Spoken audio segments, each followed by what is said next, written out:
Hello everyone, in today's video we're going back a couple of years to a weapon that has been sitting in my Warframe inventory not being used at all. Before I used to use it a lot, literally doing anything I would use this weapon, and that weapon is the Soma Prime. A weapon forgotten in time but not down and out. It is still pretty goddamn good and we will be covering this weapon in today's video. I am the host, the Gaming Weasel. Lovely to see you guys, and let's get right into this. Now, the Soma Prime, a weapon close and dear to my heart, a mastery rank 7 rifle with this auto spooling feature, basically ramping up the fire rate to a certain percentage.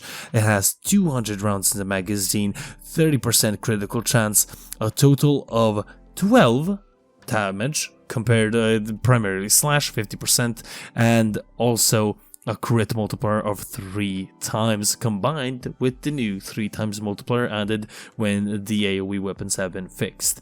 Now, sadly, this weapon has really low base damage of, as I said, a total of 12, combining also impact and then puncture and then slash. Now, one of the great aspects of this weapon, of course, the 30% critical chance and 3 times multiplier is incredibly juicy. This weapon is a crit monster. Hunter munitions is basically going to be proccing every a couple of seconds because you have 200 rounds in the magazine, you fire them really fast, and slash damage and slash procs galore with this weapon. Is this weapon completely amazing? Well, not, but if you set it up right, it can be quite useful. So, talking about the setup, our Warframe of choice today can be one of personally 2, you can pick a different Warframe if you want. Revenant Prime is my primary choice, with a Roar and or Zato's Whisper instead of his 4th ability. Primarily focusing on power strength, a little bit on duration, and also arcane rage, increasing our damage of our primary weapon, which is of course the Soma. So as you saw there, the build, I do have Umbral Fiber on there as well, even though it's not very useful, but it's gonna increase my power strength a little bit, so that's very juicy. Now, another Warframe that I also use this weapon with is also Nezha Prime, again 4th ability change for Zato's Whisper and or Roar, focusing mainly on power strength, a little bit on survivability, and also the main mod, Archon Vitality, applying those heat procs with the Chakram, and their first ability will double that proc, reducing the enemy's armor even more. The weapon of choice, the secondary weapon of choice, is going to be the Epitaph, priming our little enemies with corrosive and radiation, and also our Pensive Violet, applying that juicy viral. Now, honestly, for trash enemies, you don't really need to use even Roar, you don't need to use it at a certain level. Of course, the mission in question is going to be Survival Mod, of course, in the Void. And honestly, with the Epitaph, just alone without Roar, you're pretty much going to be decimating enemies pretty easily. Now, the downside to this weapon, as you can probably see, is going to be the base damage itself. You're not going to be killing enemies as fast as you used to do before even Steel Path came around. But nonetheless, the build of the weapon is going to be plain and simple. Now, Primary Merciless, of course, this didn't exist. Well, actually, around 50% of the mods on the actual weapon didn't exist when this weapon was primarily used. Primary Merciless, an incredible arcane to have here.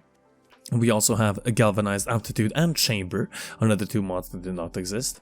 Hunter Munitions is going to be incredibly useful on this weapon.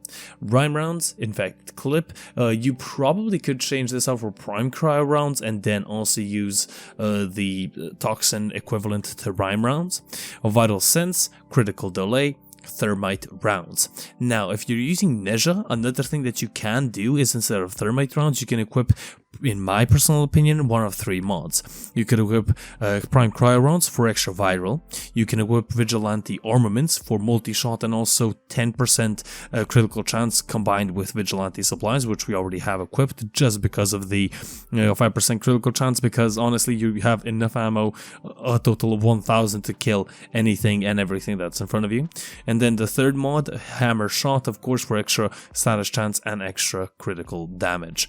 Now, there is a mod for the Soma called Hacha Sacha, I actually have no idea how to pronounce this name, but each hit increases critical chance by 1.2%, resets upon reloading or holstering.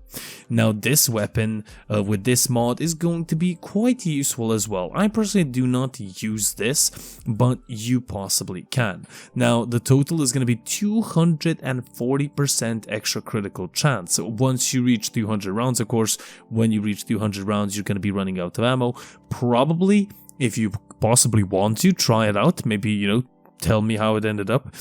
Putting yourself, I guess, a magazine mod, and also I think it's called not thermite rounds, but the wildfire mod. Increasing your magazine, you could probably reach an amazing critical chance with this weapon. But personally, I love this weapon the way it is, using, of course, the epithet to prime the enemies and using roar to boost the damage. Now, the biggest surprise came to me when I actually was faced with the acolyte. Now, as you can see right there, I was actually able to kill the acolyte decently fast. I wasn't actually killing it really slowly, it was somewhere in the mid-range of weapons inside of Warframe.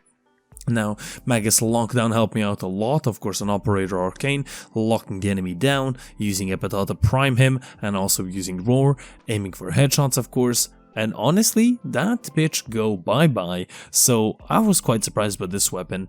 So, in general, an amazing weapon, a couple of builds that you can use, not something to write home about, still not at that level, it gets outshined by many different weapons still, but honestly, I was very surprised by how decent this weapon is, even in 2022. And now, of course, maybe you could min-max it with, for example, Chroma, or maybe some other mods and stuff like that. Of course, that's always an option, but this was just, I know, some nostalgia attack for me, and, you know, making a build on a weapon that I really did enjoy a couple years back. If you guys did enjoy the video, do leave a like, a comment, and do subscribe for more, and I will see you guys on the next one. The Gaming Weasel, over and out.